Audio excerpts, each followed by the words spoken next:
Штипјани му се поклонија на заштитникот, светиот архангел Михаил, предводникот на Божјата војска во борбата против демоните.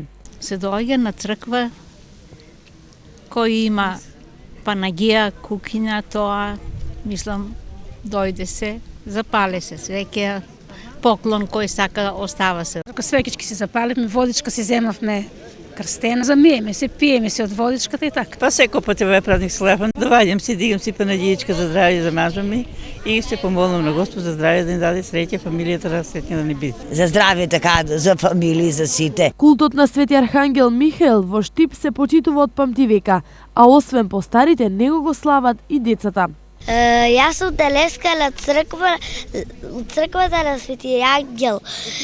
Тука сум за да се поболам сите да бидат здрави и живи и да запалам свекички за здравие. Свети архангел е прв меѓу ангелите Божји, оној кој го чува царството небесно, но и луѓето на земјата преку своите пратеници ангели. А секој човек има свој ангел чувар кој му стои постојано покрај него, а како ние духовни и физички суштества имаме совет од нашиот ангел чувар, а покрај нас секош не прати онај ѓаволот, лошиот чувар кој не тера да правиме лоши работи.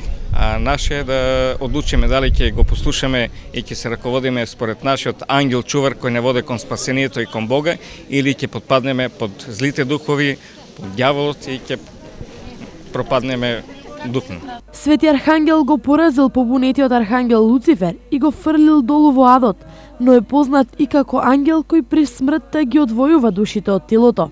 Токму затоа уште е познат и како душевадник. Инаку овој празник го празнуваат најповеќе касапите, месарите, го зеле како свој заштитник и денес тие не работат, туку го слават празникот кој го зеле за свој заштитник. Името и споменот на Свети архангел Михаил во источниот регион го слават над 3000 верници, кои го носат неговото име, а многумина го имаат земено како куќина слава.